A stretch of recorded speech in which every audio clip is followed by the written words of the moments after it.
ప్రభువును లోకరక్షకుడైన యేసుక్రీస్తు ప్రభు వారి యొక్క శ్రేష్టమైన నామంలో కూడి చేరి వచ్చిన దేవుని పిల్లలు మీ అందరికీ నా హృదయపూర్వక వందనాలు.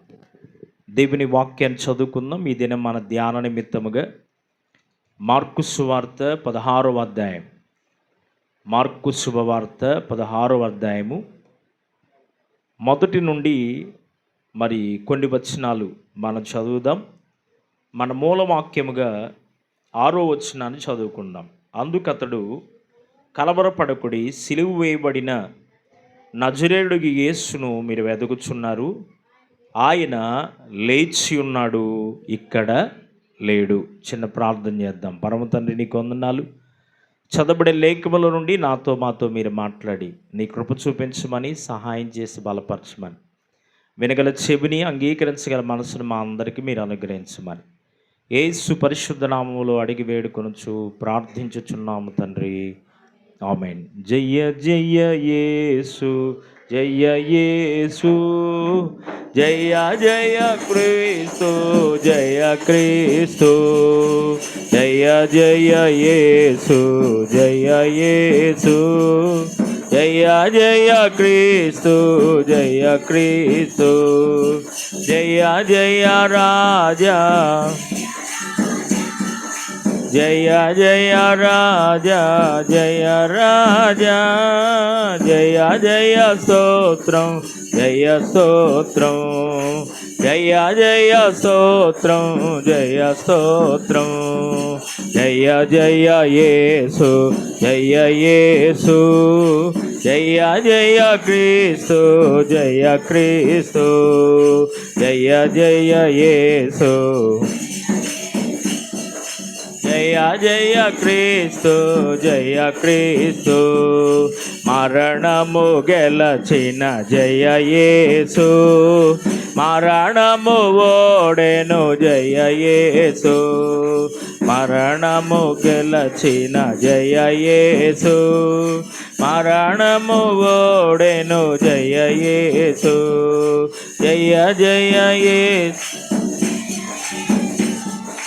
జయ జయ రాజా, జయ రాజా, జయ జయ స్తోత్రం, జయ స్తోత్రం, జయ జయ స్తోత్రం, జయ స్తోత్రం, జయ జయ యేసు, జయ యేసు, జయ జయ క్రీస్తు, జయ క్రీస్తు, జయ జయ యేసు, జయ యేసు, జయ జయ క్రీస్తు, జయ క్రీస్తు. మనందరి ప్రభువును లోకరక్షకుడైన యేసుక్రీస్తు ప్రభు వారి యొక్క శ్రేష్టమైన నామంలో మరొకసారి మీ అందరికీ నా హృదయపూర్వక వందనాలు. అలాగే మరి పునరుద్ధాన పండుగ మరి శుభాకాంక్షలు తెలియపరుస్తున్నాను. మీరందరూ ఒక్కొక్కరు షేక్ హ్యాండ్ ఇచ్చుకొని అందరూ మరి ఈస్టర్ శుభాకాంక్షలు తెలియపరచుకోండి. రైట్.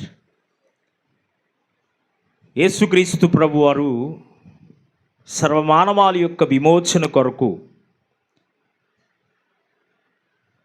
యేసుక్రీస్తు యొక్క మానవ అవతారాన్ని, ఈ లోక పరిచర్యను, బోధనను, శిలువ మరణము మరియు పునరుద్ధానం, దైవలేఖముల నెరవేర్పు, దేవుని శాశ్వతమైనటువంటి ప్రణాళిక కోసం చరిత్రలో జరిగిన ఓ యథార్థమైనటువంటి సంఘటన క్రీస్తు ప్రభు వారి యొక్క పునరుద్ధానం.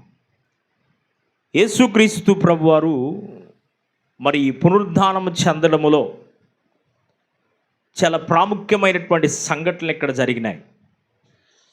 మనందరికీ తెలుసు, శుభ శుక్రవారం దినాన ఉదయం 9 గంటలకు యేసుక్రీస్తు ప్రభువారిని సిలువేస్తే మధ్యాహ్న కాల సమయంలో, మిట్ట మధ్యాహ్నం 3 గంటల సమయంలో ఆయన తండ్రికి తన ఆత్మను అప్పగించి మనందరి యొక్క పాప పరిహారార్థమై సిలువలో మరణించాడు. శనివారం అంతా మౌన దినంగా ప్రపంచమంతా పాటిస్తారు. అరిమతయి అయినటువంటి యేసేపు అనే వ్యక్తి మరి రోమా ప్రభుత్వం వారితో మాట్లాడి తన కొరకు తొలిపించుకున్నటువంటి సమాధిలో యేసు ప్రభువారిని, ఆయన పార్థివ దేహాన్ని పెట్టడానికి మరి పర్మిషన్ తీసుకొని యేసు ప్రభువారి యొక్క మరి సమాధి కార్యక్రమాన్ని యేసుప్రభు వారి శిష్యులు వీరందరూ జరిగించినట్లుగా చరిత్ర ఆధారం చెప్తూ ఉంది. యేసుప్రభు వారు సజీవుడిగా ఉన్న దినాల్లో శిష్యులతోనూ చాలా పర్యాయాలు యేసుప్రభు వారు ఒక మాట చెప్తూ వచ్చాడు, నేను చనిపోయి మరలా తిరిగి లెగుస్తాను. మత్తయి సువార్తలో ఈ మాటలు మనకు కనబడతాయి. యేసుప్రభు వారు మరి శనివారం అంతా ఎక్కడున్నాడు? యేసుప్రభు వారు పరదైసు అనే ప్రాంతం పాతాళములో అబ్రహాము మొదలుకొని ఆదిపితరుడైనటువంటి ఆదాము మొదలుకొని యేసుప్రభు వారు చనిపోయేంత వరకు ఉన్నటువంటి ఆత్మలు, పరిశుద్ధుల ఆత్మలన్నీ పాతాళములో ఉన్నాయి, పరదైసు అనే ప్రాంతంలో ఉన్నాయి. దేవుని వాక్యములు అంటాడు, చెరను చెరగా పట్టుకొని పోయెను. చెరలో ఉన్నటువంటి పరిశుద్ధులైనటువంటి వారి యొక్క ఆత్మలను విడిపించడానికి యేసుప్రభు వారు శనివారం దినాన పాతాళంలోకి వెళ్ళాడు. ఆత్మలను తీసుకొచ్చి పరదైసు అనే ప్రాంతంలో ఉంచి ఆదివారం తాను చెప్పినట్లుగానే ఉదయకాలంలో యేసుప్రభు వారు మరణాన్ని జయించి తిరిగి లేచారు. లోకములో చాలామంది ఆరాధించబడుతున్న, పూజించబడుతున్న వారు ఉన్నారు, కానీ అందరూ మానవ రూపంలో వచ్చిన వారే, మరలా వారు మరణమైపోయిన వారే. యేసుప్రభు వారు మానవాత్వారంగా వచ్చాడు కానీ, మానవ రూపంలోనే వచ్చాడు కానీ మరణమయ్యాడు. కానీ ఈయనకున్న ఓ ప్రత్యేకమైన విశిష్టత ఏంటి అంటే, యేసుప్రభు వారు మరణాన్ని జయించి తిరిగి లేచాడు. దేవునికి మహిమ కలుగునుగా. హల్లెలూయా. యేసుప్రభు వారు సంపూర్ణ మానవుడు, సంపూర్ణ దేవుడు. మన స్వరూపములో, మన పోలికలో యేసుప్రభు వారు ఆయన ఈ లోకంలోనికి వచ్చాడు. యేసుప్రభు వారు లేవలేదులేండి, క్రైస్తవులు ఊరకే అట్లా చెప్తారులేండి అనుకోవడానికి లేదు. కేవలం క్రైస్తవులు కానీ ఈ మాట మేము చెప్పట్లేదు, కానీ చరిత్ర ఆధారంతో ఇప్పటికిని ప్రపంచములో యెరూషలేము ప్రాంతములో అన్ని సమాధుల్లో, ఏ సమాధిలోకి మనం చూసినా పాతగుడ్డలో, ఎముకలో ఏదో ఒకటి కనబడతాయి. అవునా? అది సమాధి చేసినా లేకపోతే పూడ్చి వేసినా కానీ ఆ మట్టి తవ్వితే ఖచ్చితంగా సమాధులు ఏం కనపడింది?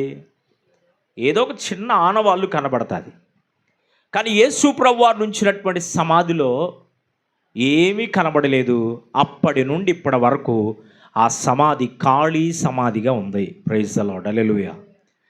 యేసుప్రభు వారు మరి ఆనాటి రోమా ప్రభుత్వం వారు యేసుప్రభు వారు నిజంగా ఆయన చెప్పినట్టు లేస్తాడేమో అని భయంతో, వాళ్ళకు కూడా తెలుసు యేసుప్రభు వారు మాట ఇచ్చి నెరవేర్చేవాడు, తప్పనివాడని. వాళ్ళకి తెలిసిన వారికి ఉన్న సందేహాన్ని బట్టి ఒకవేళ లేచినా బయటికి రాకూడదు, లోపలే ఆయన ఉండాలని రోమా ప్రభుత్వం వారు ఒక పెద్ద బండరాతిని తీసుకొచ్చి దానికి చైన్స్ వేసి రోమా ప్రభుత్వం యొక్క సీల్ కూడా వేశారు. జయ జయ యేసు ఆ పాటలో ఉంటుంది. ముద్రను గెలిచాడు, చెప్పాలి, సమాధిని గెలిచాడు, మరణాన్ని గెలిచాడు, కావలి వారిని ఓడించాడు, మరణాన్ని జయించి తిరిగి లేచాడు. Praise the lord. హల్లెలూయా. అన్నిటిపైన మనకేమిచ్చాడంటే జయాన్ని దేవుడు ఇచ్చాడు. మొట్టమొదటిగా యేసుప్రభు వారిని చూడడానికి ఆధిక్యతను కూడా ఎవరికి ఇచ్చాడంటే స్త్రీలకే ఇచ్చాడు. ఆధిక్యతను ఎవరికి ఇచ్చారు? స్త్రీలకే. మగ్దలేని మరియా, ఈ మార్కు సువార్త 16వ అధ్యాయంలో మొదటి నుండి కొన్ని వచనాలు మనం చదువుకుంటే, మగ్దలేని మరియా, 5 మరియలు ఉన్నారు పరిశుద్ధ గ్రంథంలో. ఎంతమంది? 5 మరియలు ఉన్నారు. వీళ్ళల్లో మగ్దలేని మరియా, ఈమె భయంకరమైనటువంటి దురాత్మల చేత పీడించబడుతూ భయంకరమైనటువంటి పాపములో ఆమె ఉండగా, ఆమె యొక్క వ్యక్తిగత జీవితాన్ని ప్రభు దర్శించి ఆ దురాత్మలలో నుంచి దేవుడు విడుదలిచ్చినటువంటి ఆ కృతజ్ఞతను కనపరిచింది. నేను పాపములో ఉండగా, దురాత్మల చేత పట్టి బాధించబడుతూ ఉండగా, ఎవరు నన్ను పట్టించుకునేవాడు, పరామర్శించేవాడు లేకపోగా నా ప్రభువు నన్ను పట్టించుకున్నాడని శిష్యుల కన్నా ముందుగా సుగంధ ద్రవ్యాలు తీసుకొని యేసు ప్రభు వారిని ఉంచినటువంటి ఆ ఖాళీ సమాధి దగ్గరికి వెళ్ళింది. యేసు ప్రభు వారిని ఉంచిన ఆ సమాధి దగ్గరికి వెళితే ఆశ్చర్యపోయే సంఘటన ఒకటి చూసింది ఆమె. అదేంటి అంటే, రాయి తొలగించబడి ఉంది, ఆ బంధకాలన్నీ విడిపోయి ఉన్నాయి. లోపలికి వెళ్ళి గబగబా చూస్తే ఎవరును అక్కడ ఆమెకి కనబడలా. ఇద్దరు పడుచువాడు కుడివైపున ఒకడు, ఎడం వైపున ఒకడు కూర్చొని, ఎవరిని వెతుకుతున్నావు అని అడిగారు. అడిగితే నా ప్రభువు ఇక్కడ ఉండాలి కదా అంటే వాళ్ళు ఏం చెప్పారు అంటే, ఆయన ఇక్కడ లేడు, ఆయన లేచి ఉన్నాడు అని చెప్పారు. ప్రైజ్ ద లార్డ్, హల్లెలూయా. ఆయన ఇక్కడ లేడమ్మా, ఆయన లేచి ఉన్నాడు. ఏడుస్తా గబగబా ముందుకు వచ్చింది. ఆ సమాధి ఉన్న స్థలంలో నేటికి మీరు చూడొచ్చు, ఓ పెద్ద తోట ఉంది. ఆ తోటలో తోటమాలి అనుకుంది ఆయన్ని. ఆ తోటలో ఉన్నటువంటి తోటమాలి అనుకొని ప్రభువును పట్టుకొని ఆమె ఏమడుగుతుందంటే, అయ్యా తోటమాలి, నా ప్రభువు నువ్వేమన్నా చూసావా? తోటమాలిని అడుగుతూ ఉంటే తోటమాలి యేసు ప్రభు అని ఆమె అనుకోలేదు. కానీ యేసు ప్రభు వారు వెంటనే ఆమెను ఏమన్నాడంటే మగ్ధలేనా అని పిలిచాడు. ప్రైజ్ ద లార్డ్, హల్లెలూయా. వెంటనే ప్రభువు దగ్గరికి పరుగున వెళ్ళబోతుంటే, రావద్దు నా దగ్గరికి రాబాక అంటే రబ్బూని అని ఆయన్ని పిలిచింది. రబ్బూని అనే హిబ్రూ పదానికి అర్థం ఏంటంటే బోధకుడా, నా మంచి బోధకుడు నువ్వయ్యా, నువ్వు నిజంగానే సమాధిని మరణాన్ని జయించి తిరిగి లేచావని రబ్బూని అనే పిలుపును పిలిచినప్పుడు చాలా సంతోషించాడు యేసు ప్రభు వారు. ఆమె వెళ్ళింది, అనేక మంది శిష్యులకు ఈ వార్తను తెలియచెప్పి ఆయన లేచాడు అని ఆ పట్టణములన్నింటిలో సువార్తను జరిగించింది. దేవునికి మహిమ కలుగును గాక. నిజంగా యేసు ప్రభు వారు లేచాడా అంటే లేచాడు అనడానికి రుజువేంటి అంటే, ప్రపంచంలో అన్ని సమాధుల్లో ఏదో ఒక ఆనవాలు ఉంది, కానీ నా యేసయ్య నుంచిన సమాధి నేటికి ఖాళీ సమాధిగా ఉంది. ఒకసారి గట్టిగా చప్పట్లు కొడుతూ ప్రభు నామయం పడదాం. హల్లెలూయా. ఒక మాట చదువుదాం. యోహాను సువార్త 12వ అధ్యాయం. యోహాను సువార్త 12వ అధ్యాయం 24వ వచనం.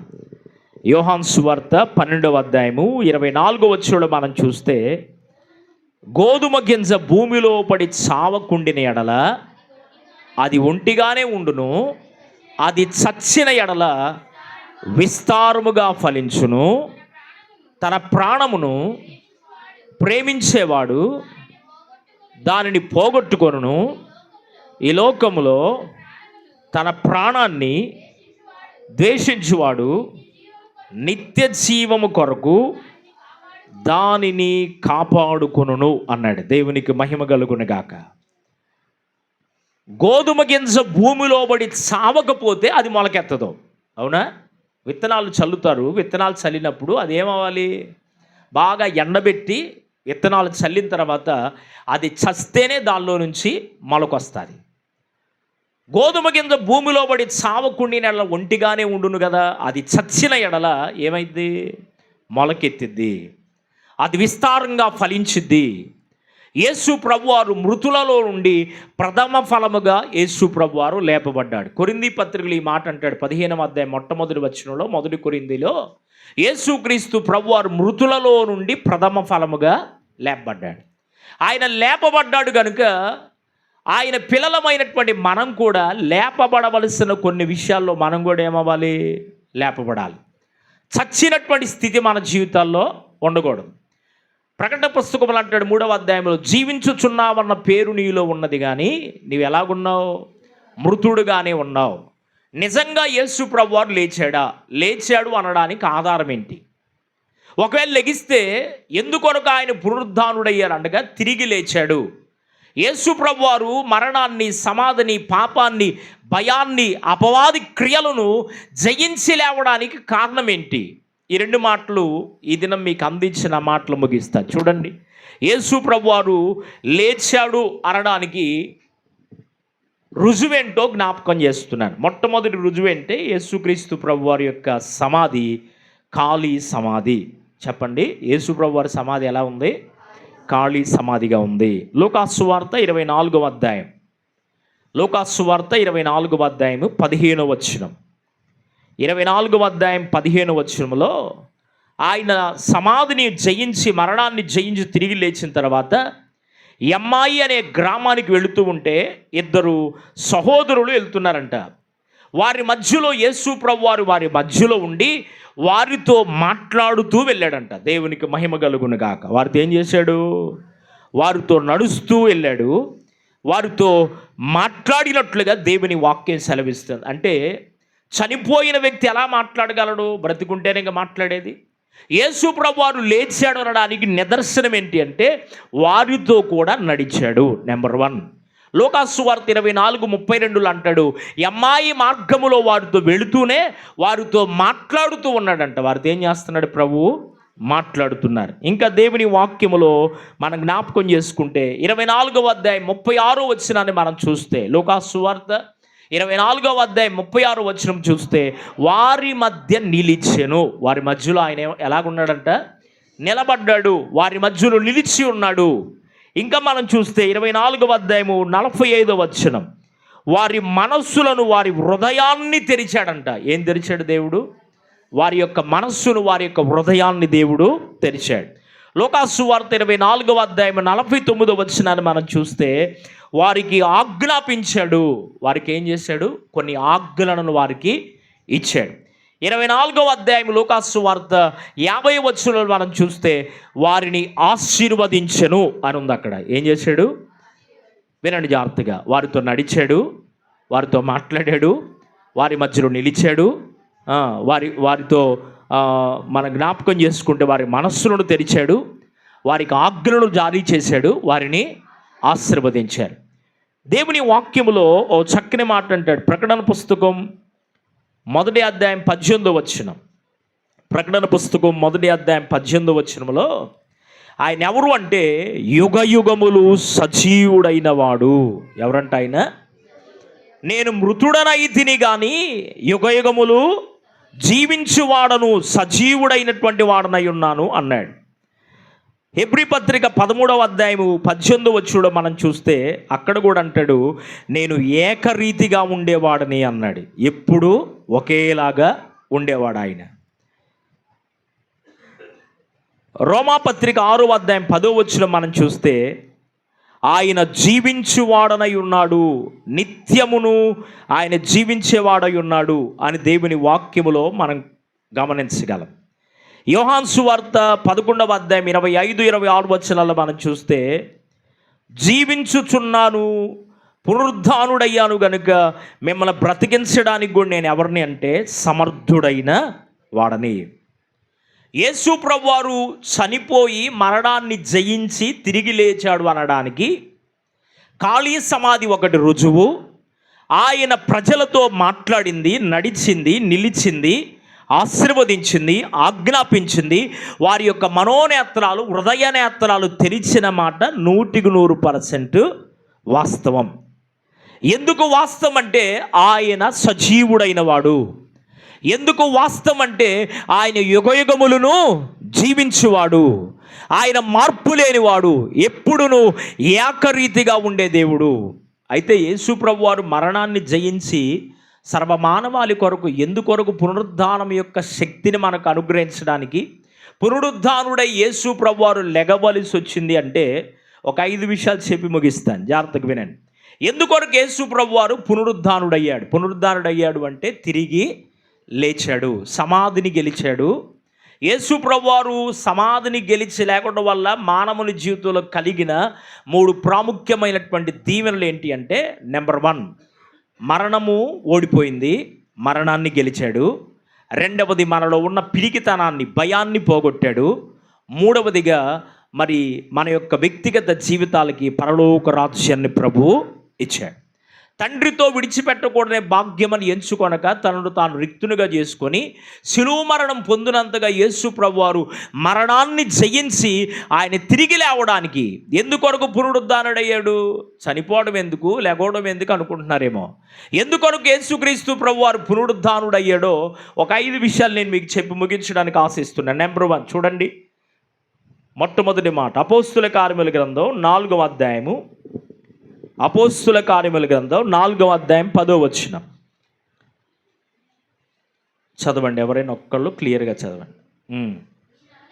మీరందరూ ఇశ్రాయేలు ప్రజలందరూ తెలుసుకొనవలసినది ఏమనగా, మీరు సిలువ వేయినట్టు మృతులలో నుండి దేవుడు లేపినట్టు నజరేయుడైన యేసుక్రీస్తు నామమందున వీడు స్వస్థత పొంది మీ ఎదుట నిలుచుచున్నాడు అని చెప్పాడు. ప్రైజ్ ది లార్డ్, హల్లెలూయా. ఎందుకొరకు యేసు ప్రభువారు మరణాన్ని లేక పునరుద్ధానుడై యేసు ప్రభువారు లేచాడు అంటే మనందరి వ్యక్తిగత ఆత్మీయ జీవితాల్లో నెంబర్ 1 స్వస్థతను కలుగు చేయడానికి. ఏ విధమైన స్వస్థత కావాలి మానవుడికి? శరీర సంబంధమైన స్వస్థత, రెండవది ఆత్మ సంబంధమైన స్వస్థత. ఎందుకొరకు యేసు ప్రభువారు పునరుద్ధానుడయ్యాడు అంటే శరీర సంబంధమైన స్వస్థతనివ్వడానికి, రెండవది ఆత్మ సంబంధమైన స్వస్థతనివ్వడానికి. రెండో మాట చూపిస్తాను. దేవుని వాక్యములు మనకు జ్ఞాపకం చేసుకున్నప్పుడు పరిశుద్ధ గ్రంథమైన బైబిల్లో రోమాపత్రిక 8వ అధ్యాయం, రోమాపత్రిక 8వ అధ్యాయం 34వ వచనం. రోమాపత్రిక 8వ అధ్యాయం 34వ వచనం. ఎందుకొరకు యేసు ప్రభువారు లేపబడ్డాడు అక్కడంటే మనందరి కొరకు తండ్రి అయిన దేవుని ఎదుట ఉండి మనందరి కొరకు విజ్ఞాపన చేయడానికి పునరుద్ధానుడయ్యాడు. దేనికోసం అంట? భూలోకములో ఉండగా యేసు ప్రభువారి యొక్క వాడుకలలో ఒక వాడుక ఏంటి అంటే పగలంతా సేవ చేసేవాడు, రాత్రంతా ప్రార్థన చేసేవాడు. చనిపోయి మరణాన్ని జయించి తిరిగి లేచి కూడా తండ్రి అయిన దేవుని కుడిపార్శ్వమున కూర్చుండి, కుడి చేతి పక్కన కూర్చుండి మనందరి కొరకు ఏం చేస్తున్నాడు? ప్రభు విజ్ఞాపన చేస్తున్నాడు. ఎందుకొరకు యేసు ప్రభువారు మరణాన్ని జయించి తిరిగి లేచాడు అంటే కారణం ఏంటి అంటే మనందరి కొరకే విజ్ఞాపన చేయడానికి. తెలుసో తెలియకో చేస్తున్న అవిధేయతను బట్టి, బలహీనతను బట్టి, పాపాన్ని బట్టి మనలో ఉన్న కొన్ని మూర్ఖమైనటువంటి స్వభావాలను మనలో నుండి దూరం చేయడానికి మన కొరకు యేసు ప్రభువారు ఏం చేస్తున్నారంటే ప్రతి దినం, ప్రతి సెకండ్ అయ్యా పానీలయ్యా, అయ్యా చూడకుండా పోలేయ్యా, క్షమించయ్యన మనందరి కొరకంట ఆయన ప్రతి దినము విజ్ఞాపన చేస్తున్నాడు. యేసు ప్రభువారు మరణాన్ని జయించి తిరిగి లేవడానికి కారణం రెండవది ఏంటి అంటే మన కొరకు విజ్ఞాపన చేయడానికి. మూడో మాట చూపిస్తాను చూడండి. దేవుని వాక్యంలో మూడో మాట మనం జ్ఞాపకం చేసుకుంటే యోహాను సువార్త 11వ అధ్యాయం 25వ వచనం. యోహాను సువార్త 11వ అధ్యాయం 25వ వచనం. అందుకు యేసు పునరుద్ధానమును జీవమును నేనే, నాయందు విశ్వాసముంచువాడు చనిపోయినను బ్రతుకును అన్నాడు. ప్రైజ్ ది లార్డ్, హల్లెలూయా. నాయందు విశ్వాసం ఉంచితే మీరు చనిపోయిన ఏమవుతారు? బ్రతుకుతారు. ఎందుకు చనిపోయినా బ్రతుకుతారు అన్నాడు అంటే పునరుద్ధానాన్ని నేనే, జీవాన్ని కూడా నేనే. యేసునందు విశ్వాసం ఉంచిన వారిని సహజంగా మొదటి మరణం అందరికి వస్తుంది. సహజంగా వాక్యాన్ని బోధిస్తున్నాను నేను కూడా ఒకరోజు ప్రభు పిలిస్తే ఏమవ్వాలి? చనిపోవాల్సిందే. వాక్యాన్ని వింటున్న వారు, వీక్షిస్తున్న వారు కూడా ఖచ్చితంగా ఒక దినాన ఊరికైతే రాము అని చెప్పొచ్చు, కానీ ప్రభు పిలిచినప్పుడు రాలేమని చెప్పడానికి ఎవరికి అధికారం లేదు, అర్హత లేదు. కారణం ఏంటంటే దేవుడు మరణాన్ని తీసుకురాలేదు, కానీ ఆదిపితరుడైనటువంటి ఆదాము అవ్వలు వారు చేసినటువంటి అపరాధాన్ని బట్టి, వారు చేసిన పాపాన్ని బట్టి, ఆజ్ఞ అతిక్రమాన్ని బట్టి మరణమును వారే కొని తెచ్చుకున్నారు. ప్రభు మరణాన్ని తేలేదు. అయితే ఈ మరణము నుండి విడుదల కలుగు చేయడానికి కొరకే యేసుక్రీస్తు ప్రభువారు తన ఏకైక కుమారుడైనటువంటి యేసుక్రీస్తు ప్రభువారిని ఈ లోకానికి పంపించి పునరుద్ధానము చేత మనందరి జీవితాలు ఏమిచ్చాడు అంటే జీవమును, రెండవ మరణము నుండి తప్పించడానికి నిత్య జీవాన్ని మనకు అనుగ్రహించాడు. దేవునికి మహిమ కలుగునుగా, హల్లెలూయా. పునరుద్ధానుడై యేసు ప్రభువు లేచాడు, తిరిగి లేపబడ్డానికి కారణం ఏంటి అంటే మనందరికీ ఏమి ఇవ్వాలనుకుంటున్నాడు ఆయన? నిత్య జీవాన్ని, ఎటర్నల్ లైఫ్ అంటే పరలోక రాజ్యం, నిత్యము ఉండే శాశ్వతమైన ఆ రాజ్యాన్ని మనకి ఇవ్వడానికి ఆశిస్తున్నాడు. మరొక మాట చూపిస్తాను. దేవుని వాక్యంలో మన జ్ఞాపకం చేసుకుంటే మరి ఎఫెసీ పత్రిక 2వ అధ్యాయం, ఎఫెసీ పత్రిక 2వ అధ్యాయము 1వ వచనం మనం చూస్తే అపరాధముల చేతును, పాపముల చేతును చచ్చిన వారమై ఉండగా, ఎలాగున్నావు? చచ్చిన వారమై ఉండగా ఆయనతో కూడా మనలను ఏం చేశాడంట? బ్రతికించెను. యేసుక్రీస్తు ప్రభువారు పునరుద్ధానుడు అవ్వడానికి లేక మరణాన్ని తిరిగి జయించి లేవడానికి కారణం ఏంటంటే మన పాపములను క్షమించి మనను క్రీస్తుతో కూడా బ్రతికించడానికి ఆయన బ్రతికించబడ్డాడు. ప్రైజ్ ది లార్డ్, హల్లెలూయా. మనల్ని పాపము నుండి, అపరాధము నుండి, దోషము నుండి మనల్ని క్షమించడానికి ఆయన ఏమయ్యాడంటే మన కొరకై దోషిగా ఎంచబడ్డాడు, మన కొరకై పాపిగా ఎంచబడి ఆయన చనిపోయి మరలా దేవుడు ఏం చేశాడు, బ్రతికించబడ్డాడు. కనలేని కనులేల నయ్యా, వినలేని చెవులేలనయ్యా, నిన్ను చూడ మనసాయనయ్యా, నిన్ను చూడ మనసాయనయ్యా. కన్నలేని కనులేలనయ్యా,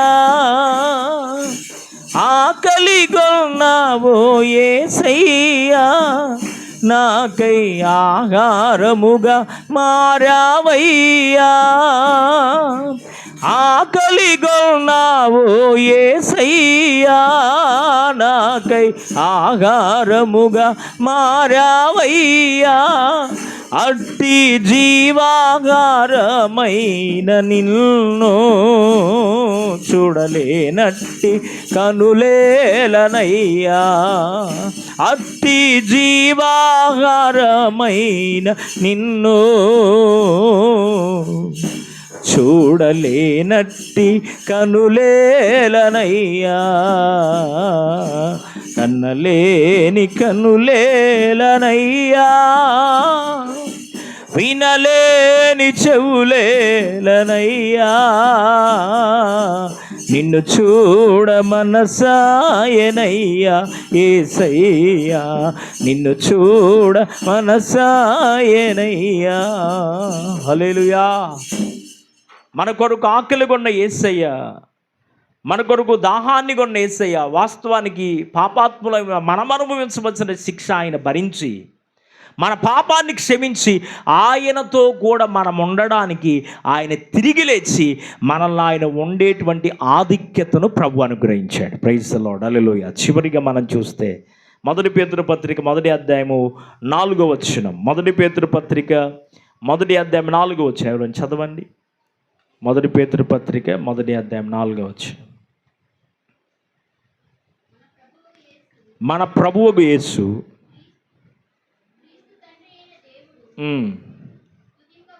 స్తుతింపబడునుగాక, మృతులలో నుండి యేసుక్రీస్తు తిరిగి లేచుట వలన జీవము గల నిరీక్షణ మనకు కలుగునట్లు, అనగా అక్షయమైనదియు నిర్మలమైనదియు వాడబారనిదియునైన స్వాస్యము మనకు కలుగునట్లు ఆయన తన విశేష కనికరము చొప్పున మనలను మరలా జన్మింపజేసెను. దేవునికి మహిమ కలుగునుగా. హల్లెలూయా. వాడబారని స్వాస్యాన్ని మనకివ్వడానికి, నిరీక్షణతో కూడిన జీవితాన్ని మనకివ్వడానికి మన కొరకు ఆయన తిరిగి లేచాడు. Praise the lord. హల్లెలూయా. ఏ స్వాస్యం ఉందంట మనకి? వాడబారని స్వాస్యం. పౌలు గారు అంటాడు 1 తిమోతి పత్రిక 4వ అధ్యాయం 7వ వచనంలో మాట్లాడుతూ, నా విశ్వాసాన్ని కాపాడుకున్నాను, నా పరుగును కడముట్టించాను, నా కొరకు ఇక మీదట జీవ కిరీటం ఉంది. యేసు ప్రభు వారు తిరిగి లేచాడని నీవు నిజంగా నమ్మగలిగితే ఇంకా ప్రభువుకు దూరంగా నీవు ఉండలేవు.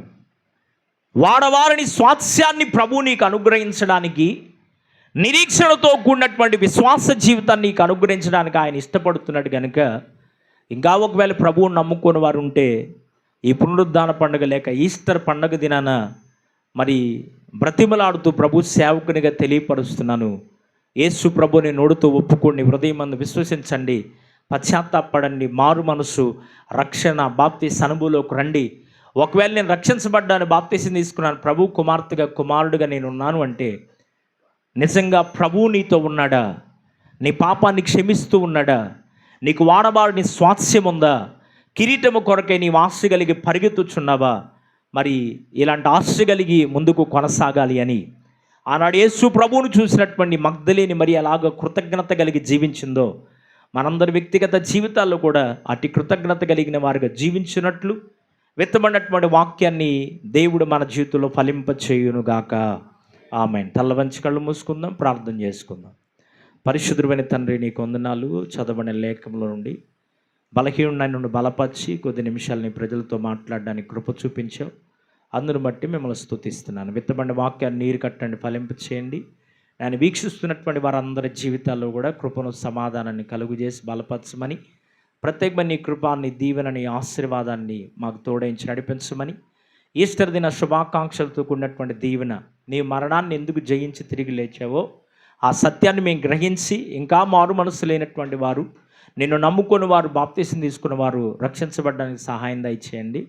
రక్షించబడినటువంటి వారు వారి విశ్వాస పరుగును నాయన యథార్థముగా పరుగు పందెములో పోరాడి గెలవడానికి, నీతి కిరీటం, జీవ కిరీటం పొందడానికి సహాయం చేసి నీ కృప కలిగిన కార్యాన్ని మీరు జరిగించమని, కృపచేత నింపమని యేసు పరిశుద్ధ నామములో అడిగి వేడుకొనుచు ప్రార్థించుచున్నాము తండ్రి. ఆమేన్.